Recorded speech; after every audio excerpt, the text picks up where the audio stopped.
지난 시간에 예수 그리스도의 십자가 복음만이 인류를 죄에서 구원할 수 있는 하나님의 능력으로 복음이 무엇인가를 말씀드리면서 그 복음에는 죄에 대해서 진노하시는 하나님의 공의와 자신들의 의지와 상관없이 죄 아래서 나서 영원한 절망으로 가는 인류를 불쌍히 여기시는 하나님의 사랑이 동시적으로 나타났다고 하는 사실을 증거한 바 있습니다. 그러므로 하나님께서 왜 복음을 주셨는가 하는 복음의 위력과 이 복음이 작용됨으로 나타나는 결과들을 표현했다고 하면 오늘부터 다루게 되는 말씀은 그럼에도 불구하고 이 능력과 은혜의 복음이 사람에 의해서 거부되고 변절되어서 무익하게 되는 비극적인 부분들을 계속해서 살피게 될 것입니다.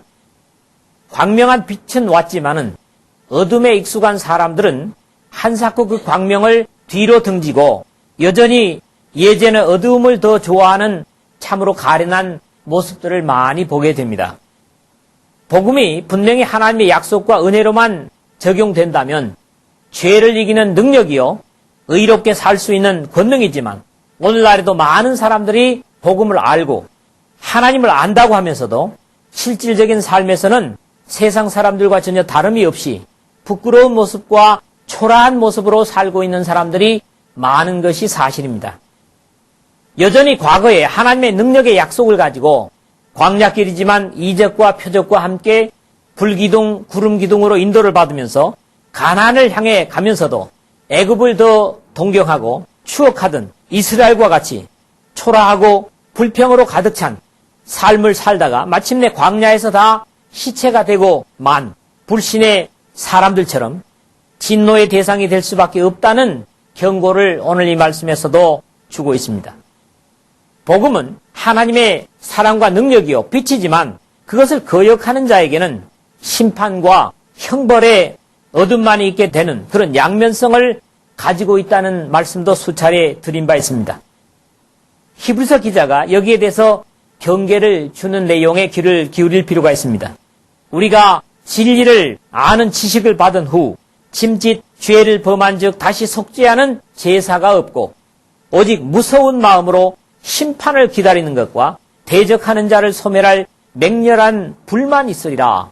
히브리서 10장 26절에서 27절에 그런 경계를 주고 있습니다. 언제나 하나님의 말씀은 그의 백성들에게 주시는 말씀입니다.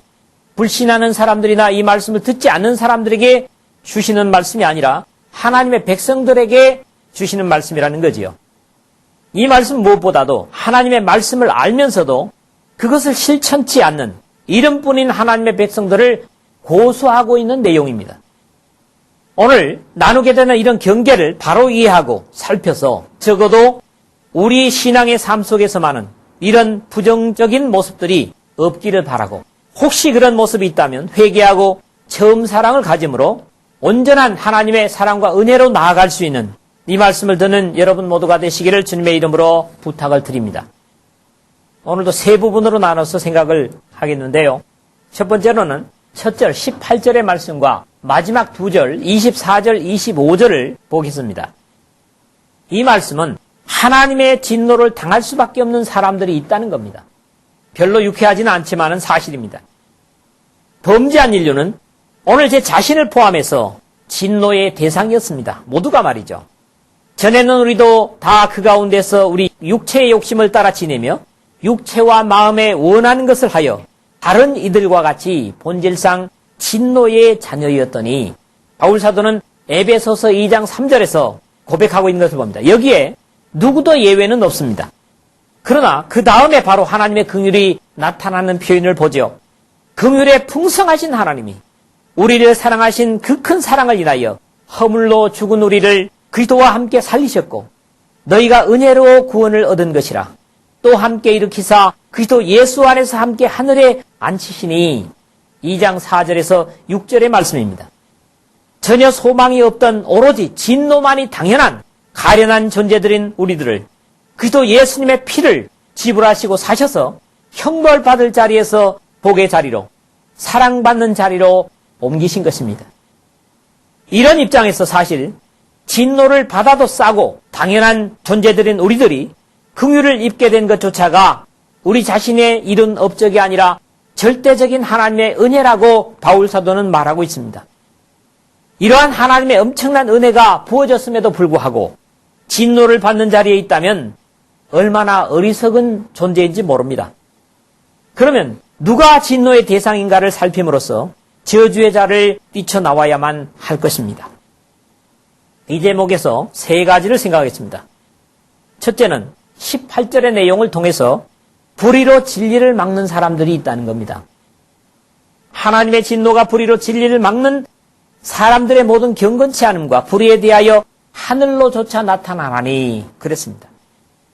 사람의 욕심으로 하나님의 뜻을 거절하는 것이요, 죄의 습성으로 하나님의 사랑과 은혜를 가로막는 것이요, 거짓으로 참을 가리는 것이요, 어둠으로 빛을 가리는 사람들을 말하고 있습니다. 하나님의 의지는 한 사람도 멸망치 않고 구원을 얻게 하시려는 사랑의 의지십니다. 사도행전 13장에 바나바와 바울이 안디옥 교회에서 파송을 받고 그브로 섬에 바보라는 곳에 이르렀을 때에 그곳에 총독 서기오 바울이 복음을 듣고자 해서 바울 일행을 청했습니다. 그런데 예전부터 이 서기오 바울을 조종하고 움직이던 바예수라고 하는 박수가 바울과 바나바를 대적해서 총독으로 이 말씀을 듣지 못하도록 믿지 못하게 힘쓰는 그런 모습을 보입니다. 그런 엘루마에게 바울이 그러죠. 모든 괴계와 악행이 가득한 자요, 마귀의 자식이요, 모든 의의 원수요, 주의 바른 길을 굽게 하기를 그치지 아니하겠느냐, 그렇게 책망을 하자 이 박수는 소경이 되어서 자기를 인도할 자를 찾게 됐다, 그런 기록이 있습니다. 이 박수야말로 하나님을 거역하는 불의로 진리를 막는 대표적인 모델입니다. 하나님의 사랑으로 죄인을 구원하려는 의지를 막는 것이야말로 진노받아 마땅하기 때문에 저가 이 작은 자 중에 하나를 실족해 할진대 차라리 연자맷돌을 그 목에 메우고 바다에 던지우는 것이 나으니라. 누가복음 17장 2절에서 예수님께서 무서운 저주를 담은 말씀을 듣게 됩니다. 모든 경건치 않음과 불의가 바로 진노의 대상인데, 이것은 한마디로 하나님과 반대되는 인간의 육신적 욕망으로 인해서 나타나는 현저한 육체의 일들입니다. 갈라디아서 5장 말미에 성령의 일과 육체의 일을 비교해 보시길 바랍니다. 이러한 인간들에게 하늘로부터 진노가 임할 것이라고 선언을 하는데, 이런 사람들에게 세상이나 땅에서는 오히려 유리한 일들이 많습니다. 불의하게 사는 사람들이 세상에서는 더 유리한 부분이 있다는 얘기죠. 두 번째로 24절의 내용을 보면, 그러므로 하나님께서 저희를 마음의 정욕대로 더러움에 내어버려 두사 저희 몸을 서로 욕되게 하셨으니 그랬는데, 물론 하나님께서 버려두셨다고 하는 그런 표현들은 두 번이나 더 나오게 됩니다만은, 이 내용에서 우리가 생각하는 건 뭡니까? 하나님께서 포기하시는 사람들이 있다는 겁니다. 하나님께서 포기해버리는 사람이 있다는 거지요. 범죄한 인간이 최종적으로 긍휼을 얻는 것은 하나님의 사랑 때문입니다. 그러나 하나님께서 더 이상 상관하지 않으시고 내어버려 두신다면 그 다음은 더 이상 소망이 없습니다. 어떤 경우에도 하나님이 포기해버리는 사람이 되어서는 안 됩니다. 아무리 말씀으로 경건을 지도해도 계속 그 마음이 성령의 감화를 거절하고 자신의 욕망에 이끌리는 사람은 마음의 정욕대로 더러움에 내어버려 두심으로써 영과 육이 영원한 절망의 심연으로 내려갈 수밖에 없는 모습 자체가 진노를 당할 수밖에 없는 저주받은 인생인 것이죠. 호세아의 고백처럼 선지자들이 저희를 부를수록 저희가 점점 멀리하고, 하나님께서 사랑의 손길을 펼치면 펼칠수록 점점 그것을 외면하면서 뒤돌아서는 그런 비극적인 인간을 말하는 겁니다. 사랑을 거절하고 점점 멀리 가는, 고집스러워서 하나님께서 버려두실 수밖에 없는 비극으로 나아가는 어리석음은 진노가 머무를 수밖에 없는 인생이죠. 세 번째 우리가 여기서 보는 건 뭡니까? 하나님께서 진노하실 수밖에 없는 것은 예전의 진노의 삶에 여전히 머무르는 사람들입니다. 거듭났다고 하면서, 새 사람이 됐다고 하면서도 전혀 변함이 없이 예전의 모습 그대로를 잃지 않고 가지고 있는 이 25절이거든. 이는 저희가 하나님의 진리를 거짓 것으로 바꾸어 피조물을 저물주보다 더 경배하고 섬김이라. 주는 곧 영원히 찬송할리시로다. 아멘. 그랬다고. 주님은 찬송을 받으셔야 마땅하신 분인데 주님께서 만드신 모든 피조물을 그 하나님보다 더 귀중하게 여기고 섬기는 사람들. 이것은 뭡니까? 본래 불신의 사람들의 일반적인 모습이거든요. 피조물을 저물주보다 더 경배하고 섬기는 것은 분명히 하나님을 알기 이전의 상태를 가르친다고 보여지는데 삶의 목적과 수단이 바뀌어버린 모습입니다. 뒤에 가서 이 부분을 좀 더 다루려고 합니다. 하나님의 진리를 알지 못해서 그랬다면 아직은 소망이 있지만 하나님의 진리를 거짓 것으로 바꾸는 그런 것을 보면 과거에 어둠에서 빛으로 나온 사람이 분명하고 참된 것을 거짓 것으로 덮어버리는 데까지 가는 사람은 더 이상 소망이 없습니다.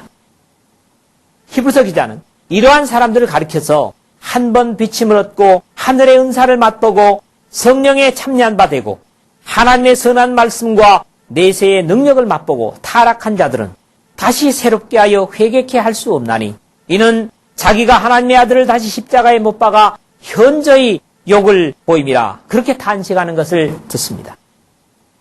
히브리서 6장 4절에서 6절의 말씀이 베드로 사도는 의의 도를 안 후에 받은 거룩한 명령을 저버리는 것보다 알지 못하는 것이 도리어 저희에게 나으니라. 참속담에 이르기를 개가 그 토하였던 것에 돌아가고 돼지가 씻었다가 더러운 구덩이에 도로 누웠다 하는 말이 저희에게 응하였도다. 역시 베드로후서 2장 21절 22절에 한탄을 하고 있습니다. 차라리 알지 못했으면 좋을 뻔했다는 거죠. 십자가의 도를 알았다면 과거 세상의 수치스러운 죄의 모습으로 돌아가는 것보다도 하나님의 진노를 부르는 것은 없을 것입니다. 여러분들은 이 진노의 대상이 되지 않기를 주님의 거룩한 이름으로 부탁을 드립니다. 두 번째 말씀은 19절에서 20절의 말씀입니다. 하나님은 사람들에게 자신을 충분히 보여주셨다. 자신을 충분히 나타내셨다는 말씀입니다. 하나님께서는 끊임없이 자신을 사람들에게 나타내시기를 원하시고 사람들이 자신을 알기를 원하십니다. 이를 위해서 모든 것을 동원하십니다.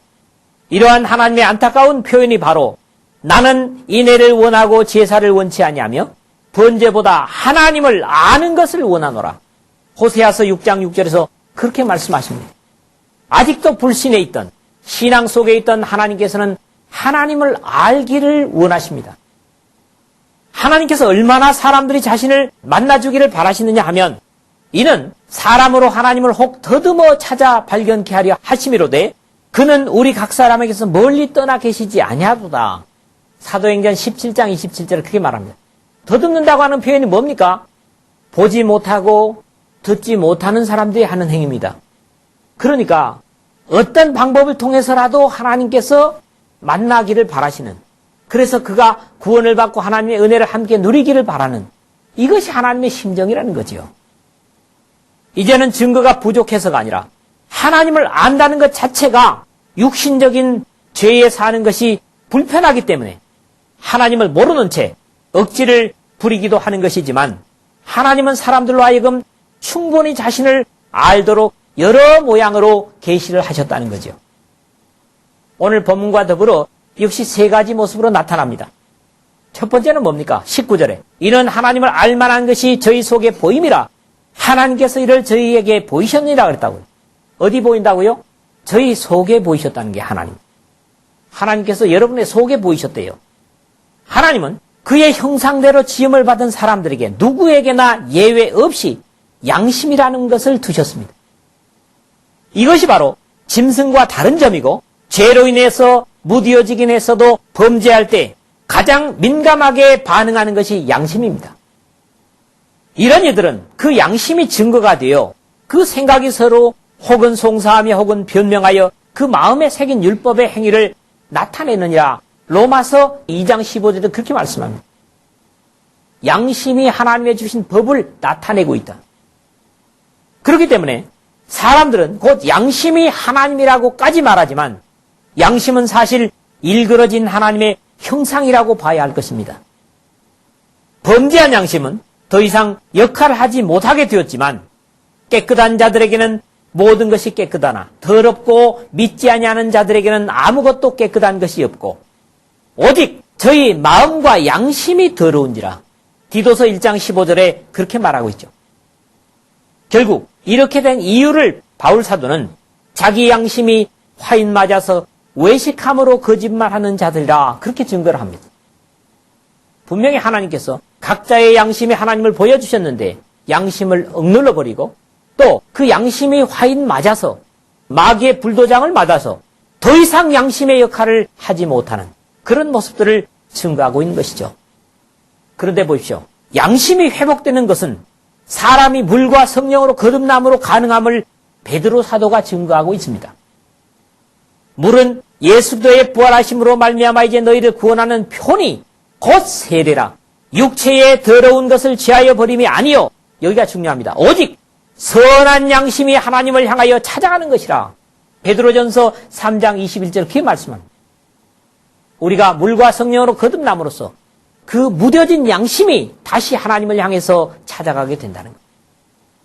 거듭남만이 이 죽어진 양심을 살리는 도구가 된다고 하는 것입니다. 하나님은 자신을 사람들의 속에 양심이라는 도구를 통해서 보이셨습니다. 두 번째로는 20절 상반절이죠. 창세로부터 그의 보이지 아니하는 것들, 곧 그의 영원하신 능력과 신성이 그 만드신 만물에 분명히 보여 알게 되나니 그랬다고요. 삼라만상 하나님의 피조물들의 자신을 나타내 보이셨다는 겁니다. 이 세상에 보이는 것들은 물론이고 보이지 않는 모든 존재하는 것들이 인과 응보의 법칙을 가진 결과들을 나타내면서 하나님의 계심을 증명합니다. 범신론주의자들은 이 세상에 존재한 것들은 다 신이라고 생각을 하고 숭배를 합니다. 그러나 자연 자체가 하나님이 아니라 그것을 만드신 분의 솜씨를 나타내는 것이 자연이라는 겁니다. 이 계절도 변화되는 계절도 하나님의 계시를 나타낸다고 저는 확신합니다. 달리 다 표현할 수 있겠지만 봄은 뭐예요? 생명의 능력을 나타내는 게 봄입니다. 여름은 뭡니까? 그 왕성한 따스함으로 빗줄기로 생명들을 키우는 생명의 능력, 사랑의 능력을 봅니다. 가을은 뭡니까? 반드시 잘 자란 식물들은 열매를 맺고 그렇지 못한 식물은 열매를 맺지 못하는 심판을 나타낸다고. 또 겨울은 뭡니까? 하얗게 덮인 눈천지를 보면서 하나님의 사죄를 그보다 실감할 수 있겠습니까? 물론 달리 많이 표현할 수 있겠습니다만은 자 이렇게 이 계절에도 계시가 있고 하늘에도 일기에도 나무나 풀포기에도 하나님의 솜씨를 나타내고 오히려 이 자연은 창조주의 솜씨를 왜곡시키지 않고 그대로 나타내는 표현을 본다고 하는 겁니다. 시편 19편은 이러한 사실을 잘 전달해주고 있는 내용입니다. 하늘이 하나님의 영광을 선포하고 궁창이 그 손으로 하신 일을 나타내는도다. 시편 19편 1절에서부터 6절까지 이러한 자연의 솜씨 속에서 하나님의 창조의 질서 속에서 자연 모든 것들이 하나님을 드러내고 있다고 하는 것을 시편 기자는 고백하는 것을 듣습니다. 우리 눈에 들어오는 모든 것이 믿음으로 보기만 하면 하나님을 우리에게 소개해주고 있습니다. 그렇지 않던가요? 믿음의 눈으로 보십시오. 모든 것들이 다 신비한 하나님의 솜씨여 아름다운 하나님의 창조물입니다. 그래서 자연은 하나님을 우리에게 소개해주는 그런 모습을 보이고 있다는 거예요. 그러나 이것만으로는 부족합니다. 그래서 세 번째로 26절 하반절을 보죠. 그러므로 저희가 핑계치 못할지니라 그랬는데 성경을 통해서 변명할 수 없는 구원의 진리를 주셨다는 겁니다. 이게 최종적인 진리입니다. 자연을 통해서는 창조주요 우주의 운행자이신 하나님을 막연히 보여줄 뿐 생명의 구세주를 보여주지 못하기 때문에 보다 완전한 계시인 말씀과 예수 그리스도를 보내주셔서 핑계치 못하게 하셨습니다. 옛적에 선자들로 여러 분과 여러 모양으로 우리 조상들에게 말씀하신 하나님이 이 모든 날 마지막에 아들로 우리에게 말씀하셨으니 이 아들을 만유의 후사로 세우시고 또 저로 말미암아 모든 세계를 지으셨느니라. 히브리서 1장 1절에서 2절에 그렇게 고백을 합니다. 시편 19편을 앞에서 말했습니다만 그 시가 중요한 이유는 1절에서 6절까지는 자연 계시를 소개하고 있다면 7절에서 11절까지에는 이 기록된 계시의 완전 무결을 증거하는 내용으로 나타납니다. 여호와의 율법은 완전하여 영혼을 소성케 하고 여호와의 증거는 확실하여 우준한 자로 지혜롭게 하며 여호와의 교훈은 정직하여 마음을 기쁘게 하고 여호와의 계명은 순결하여 눈을 밝게 하도다. 7절에서 8절까지만 읽어봐도 그랬습니다. 여기서 보면 여호와의 율법, 그 다음에 여호와의 증거, 그 다음에 여호와의 교훈, 그 다음에 여호와의 계명, 이런 것들이 다 뭡니까? 기록된 하나님의 말씀을 지칭하는 것이죠. 결국 하나님은 자신을 인간 속에 양심으로 보이시고 보이는 이 세상의 모든 것들로 통해서 보이시고 최종적으로 완벽한 구원의 메시지인 이 성경과 예수 그리스도를 통해서 온전히 우리에게 자신을 보이셨기 때문에 우리는 변명할 수 없게 됐다, 이런 말씀입니다. 마지막으로 21절에서 23절입니다.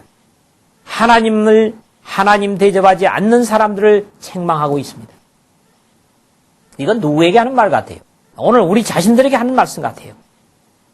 예수님께서 내가 아무도 못할 일을 저희 중에서 하지 아니하였다면 저희가 죄 없었으려니와 지금은 저희가 나와 및 내 아버지를 보았고 또 미워하였도다.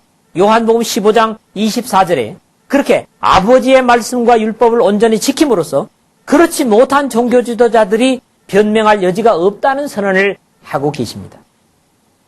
역시 이 제목에서도 세 가지를 생각했습니다. 첫째는 안다고 하는 데는 책임이 따릅니다.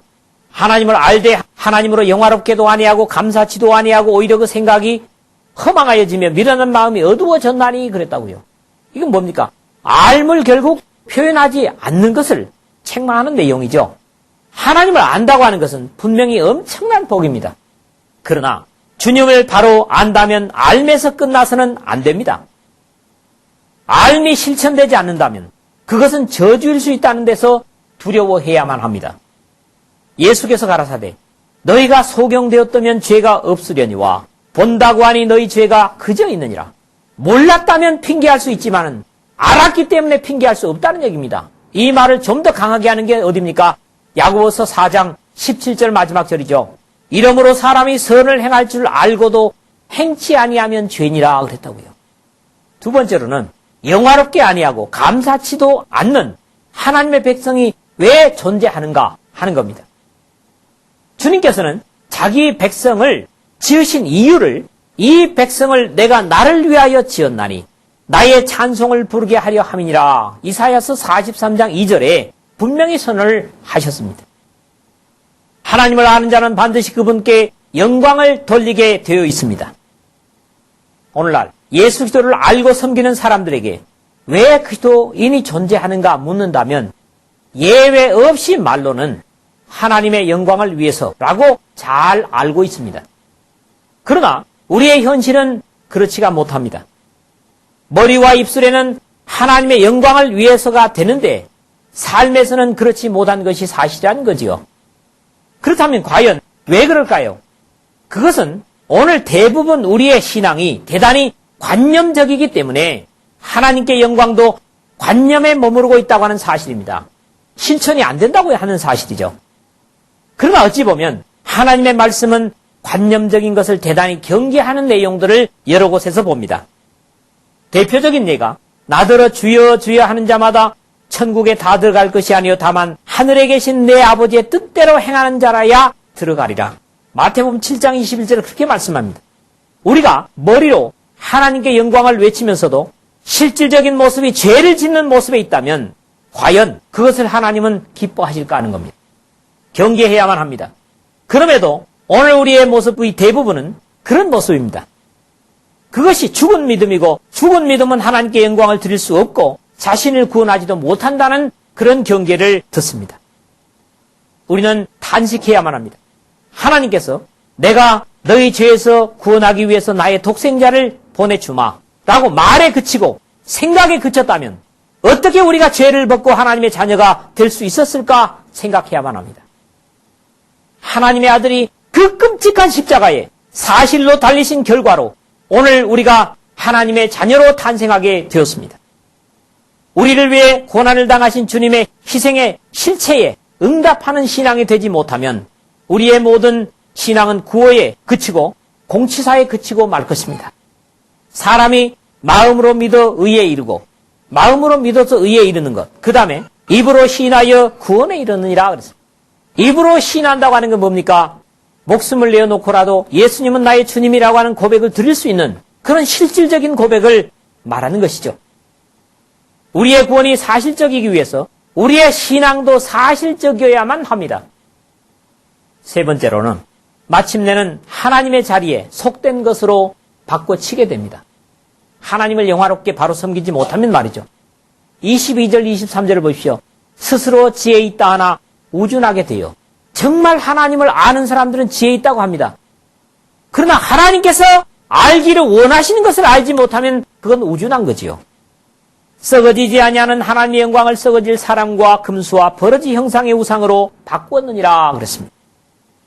하나님을 영화롭게 하는 위치에 모시지 못하면 우리는 영적으로 어리석게 되고 우리를 위해서 피를 흘려주신 주님을 영광의 자리에 모시는 대신에 그 자리에 온갖 우리 육신에 좋아하는 것들을 올리게 되고 오히려 우리를 위해서 피 흘리신 주님을 우리가 그것들을 보다 편하게 얻게 하는 종으로 부릴 수 있다는 겁니다.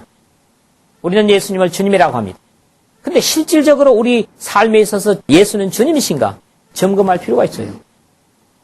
오히려 예수님을 이것도 해주시고 저것도 해주시고 하는 종으로만 부리고 있지 않은가, 영광은 드리지 않으면서 이런 부분들을 우리는 경계하자고요. 앞에서도 말했듯이 삶의 목적과 수단이 바뀌어버렸습니다. 우리의 삶의 목적이 뭐라고요? 하나님께 영광.